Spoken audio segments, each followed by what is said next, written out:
আফসোস রাজনৈতিক দলগুলো এত বদমাশ কেমনে হয় ভাই? ভিতরে তারা একটা বারো ভালো করে কোনো রাজনৈতিক তারা নির্বাচনের ম্যাপ দেয় না। প্রধান উপদেষ্টারে তারা গিয়ে বলে বড় দলগুলা, ওই পেট্রো বাংলার চেয়ারম্যানটা কিন্তু আমাদের লাগবে, অমুক বিশ্ববিদ্যালয়ের ভিসি কিন্তু আমাদের লাগবে, স্বরাষ্ট্র আর জনপ্রশাসন মন্ত্রণালয়ের সচিবটা কিন্তু আমাদের লাগবে। বাইরে এসে বলে আমরা নির্বাচন না দেখে হতাশ। একই দ্বিচারিতা। তা আপনার প্রতি অনুরোধ, এই যে আপনারে বাহিরে এসে বলে যে আপনি নির্বাচন দেন না, আপনি কেন প্রেস মিট করে বলেন না বিএনপি আমার পেট্রো বাংলা চাই, জামাত আমার স্বরাষ্ট্রমন্ত্রী চাই, এনসিপি আমার কাছে জনপ্রশাসন চাই, বলে দেন। ধরেন আপনি বইলে দিচ্ছেন, করবে কি? মারবে। আপনি এমনি একদিন মরে যাবেন, আজীবন বাঁচবেন। আপনি বইলে দেন না, ওদের নেংটা কইলে দেন।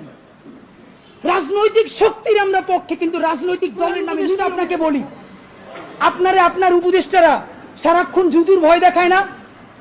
আপনারে বলি, একটু কান দিয়ে শুনেন, যদি ওয়াকার সাহেবের এবং আর্মি জেনারেলদের সাহস থাকে, আই রিপিট সাহস থাকে, একটা কু কইরে দেখাইতে বলেন। ঠিক ভাইরা, ব্যাপারটা এমন না। লিথাল উইপেন যখন চলে তখন পুলিশের উইপন আর আর্মির উইপেনের পার্থক্য থাকে না, প্রত্যেকটাই জীবন কাইরে নেয়।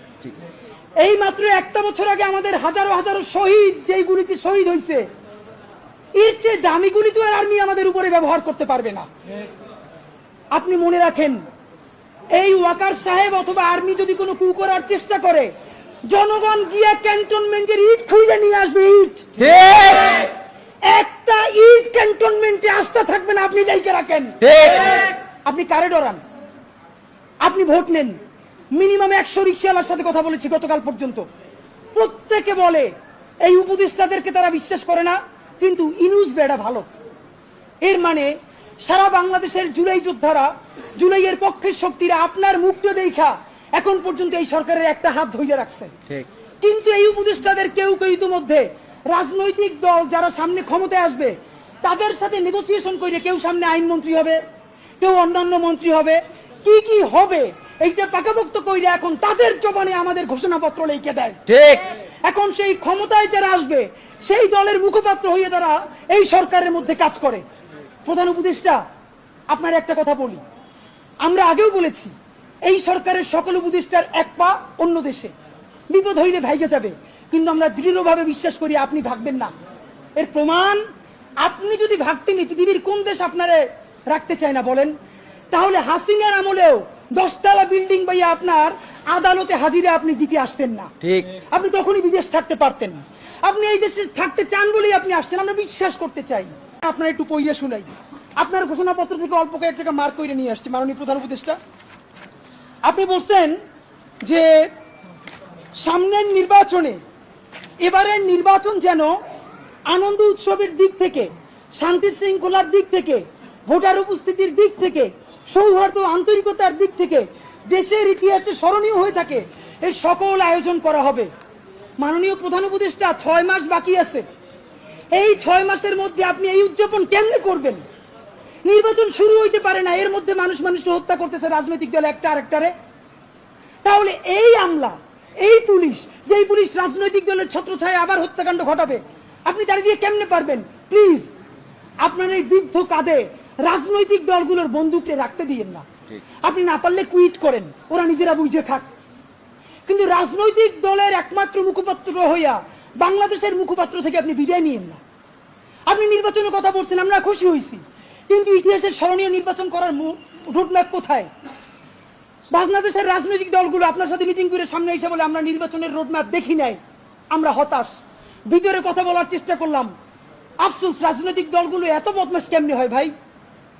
ভিতরে তারা একটা বারো ভালো করে কোনো রাজনৈতিক তারা নির্বাচনের ম্যাপ দেয় না। প্রধান উপদেষ্টারে তারা গিয়ে বলে বড় দলগুলা, ওই পেট্রো বাংলার চেয়ারম্যানটা কিন্তু আমাদের লাগবে, অমুক বিশ্ববিদ্যালয়ের ভিসি কিন্তু আমাদের লাগবে, স্বরাষ্ট্র আর জনপ্রশাসন মন্ত্রণালয়ের সচিবটা কিন্তু আমাদের লাগবে।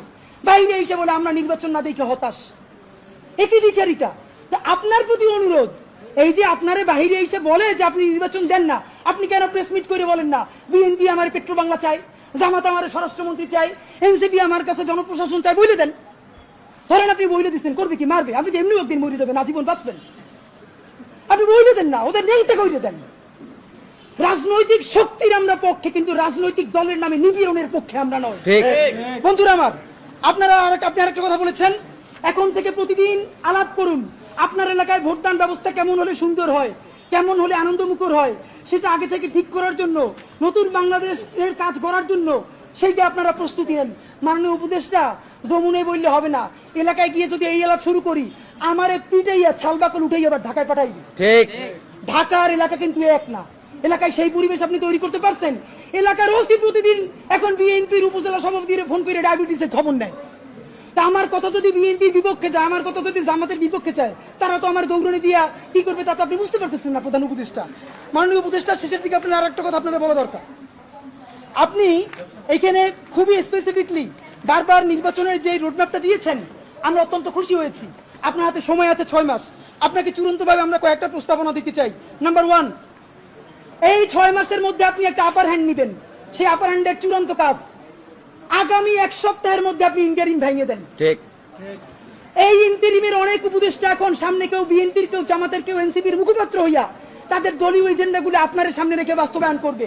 এইটা আপনি হতে দিয়েন না। আপনি অতি জলদি যেই নির্বাচনটা উপহার দিতে চান তার জন্য ইন্টারিম ভেঙে দেন এবং অতি দ্রুত তত্ত্বাবধায়ক সরকার ঘোষণা করেন। এই ইন্টারিম ভেঙে দিয়া আপনি প্রধান হইয়া আপনি তত্ত্বাবধায়ক সরকার ঘোষণা করেন। আগামী 6 মাস মাননীয় প্রধান উপদেষ্টা, এটা অনেক অনেক বেশি ইনাফ, মোর দ্যান ইনাফ এই দেশে পাল্টাই দেওয়ার জন্য। আপনি কিছু বিপ্লবী সিদ্ধান্ত নেন। সেই বিপ্লবী সিদ্ধান্তের মধ্যে আপনি 1 নম্বরে বলেন যে এই দলই ক্ষমতায় আসবে ওয়াদা করতে হবে 72-এর সংবিধানকে বাতিল করতে হবে। যেই 72-এর সংবিধানের মধ্য দিয়ে বাকশাল হয়েছে, বিচারিক হত্যাকাণ্ড হয়েছে, সেই সংবিধানকে নতুন সংসদে বাতিল করে জুলাইয়ের ঘোষণাপত্রের আলোকে এবং জুলাইয়ের সনদের আলোকে নতুন সংবিধান রচনা করতে হবে। নাম্বার 2, প্রতিনিধিত্বশীল স্বাধীন পুলিশ কমিশন গঠন করতে হবে। আমরা বলেছি শুধু পুলিশ কমিশন না, কারণ এই পুলিশ যদি জানে আগামীতে বিএনপি ক্ষমতায় আসবে, জামাত ক্ষমতায় আসবে, সে হোমওয়ার্ক কইরা প্রত্যেকটা কেন্দ্র দখল করে ব্যালট ভরে দিবে, কারণ সে জানে তাহলে তার পোস্টিংটা ভালো হবে। সুতরাং আমরা চাই একটা প্রতিনিধিত্বশীল স্বাধীন পুলিশ কমিশন। এটা যদি 10 জনের মেম্বার হয়, 2 জন বিরোধী দল থেকে থাকবে, 2 জন বিশ্ববিদ্যালয়ের শিক্ষক থাকবে, 1 জন শহীদ পরিবার থেকে থাকতে পারে, এই পুরো সরকার থেকে থাকবে 5 জন, বাকি 5 জন অন্য স্টেক থেকে। যদি সেটা হয় তাহলে ন্যূনতম তাকে কিন্তু একটা কন্ট্রোল করা যাবে। নাম্বার 2, আপনি ন্যূনতম জুডিশিয়াল রিফর্ম না করে আপনি কিসের নির্বাচন দিচ্ছেন? এই যে নির্বাচনে খুন হবে প্রচুর, সেই খুনগুলো নিয়ে তো মামলা হবে। আমরা এই যে আসিফ মাহমুদ বনাম ইশরাক হোসেনের যে ক্যাচাল, সেই ক্যাচালে দেখলাম আদালত পর্যন্ত স্বীকার করতেছে যে এই ব্যাপারে রায় দেওয়ার উপরে তার উপরে চাপ ছিল। কোন রাজনৈতিক দল ক্ষমতায় নাই, সেই অবস্থায়ও যদি আদালত বলে যে এই রায় দেয়া তার উপরে চাপ ছিল, যখন রাজনৈতিক দল থাকবে তখন তো চাপ লাগবে না, তখন আইন মন্ত্রণালয় দিয়ে লেখা পাঠাবে, সে শুধু সাইন করে দিবে। সুতরাং আপনি জুডিশিয়াল রিফর্ম কি করলেন সেই থেকে আপনাকে স্পেসিফিকলি বলতে হবে। জনপ্রশাসন সংস্কার, সবকিছুতে একমাত্র বিসিএস প্রশাসন ছড়িয়ে ঘুরাবে তা হইতে পারে না। আপনি ক্ষমতার ডিসেন্ট্রালাইজেশন করেন, আপনি পুলিশকে একটু ভিন্ন করেন, আপনি অন্যান্য ক্যাডারগুলোকে আরেকটু এম্পাওয়ার করেন। এই যে জনপ্রশাসন সংস্কারের মধ্যে প্রশাসকরা নিজেদেরকে প্যারালাল রাষ্ট্র ভাবে, এইটা আপনি ন্যূনতম ভেঙে দিতে না পারলে আবার তো সে আমলাতান্ত্রিক দেশ করবে। এবং আপনাকে সর্বশেষ আমরা বলতে চাই, আগামী 6 মাস আমরা আপনার কাছে অ্যাকশন দেখতে চাই। সেই অ্যাকশনটা হলো, এখন চলে আগস্ট মাস, আগস্টের মধ্যে আপনি ইন্টারিম ভেঙে দেওয়ার তুরন্ত রূপরেখা প্রণয়ন করেন। এতদিন বলছি আমরা বিচার সংস্কার, বিচারের কোন কোন রায়টা আসবে আপনি তা তো একটা বললেন না এই আপনার দীর্ঘ বক্তৃতার মধ্যে, কিন্তু আপনি ঠিকই নির্বাচনের সব কথা তো বললেন। থ্যাংক ইউ, আপনি এটা বলেছেন। তাহলে বিচার নিয়ে আপনি এরকম বলতেছেন না কেন? নাম্বার 2, এতদিন আমরা আগে বলেছি সংস্কার, তারপরে বলেছি মৌলিক সংস্কার, না এখন মৌলিক সংস্কারও বলি না, নির্দিষ্ট 5টা সংস্কারের কথা বলেছি। আমরা পুলিশের সংস্কার চেয়েছি, আমরা জুডিশিয়াল রিফর্মের কথা বলেছি, আমরা নির্বাচন কমিশনের যে বর্তমান প্যাটার্ন এইটা ভেঙে দেওয়ার কথা বলেছি। প্লিজ, কোন সংস্কারটা কবে হবে? নির্বাচনের আগে যদি আপনি একটা সংস্কার নিজে করে দেখাতে না পারেন তাহলে বলেন, প্রবাস থেকে লক্ষ টাকা প্লেন ভাড়া দিয়া বাংলাদেশের মানুষ কেন ভোট দিতে আসবে বলেন? সে তো জানে একটা সংস্কার আপনি করতে পারেন নাই। এই যে ভোট দিয়ে যাবে যারা ক্ষমতায় যাবে, তারা ঠিকই আগর কাটামতে সব 91 যেরকম তারা চুক্তি ভঙ্গ করেছে, চুক্তি ভঙ্গ করে আবার ফ্যাসিবাদ কায়েম করবে। শুধু শুধু সে কেন দেশে ভোট দিতে আসবে বলেন?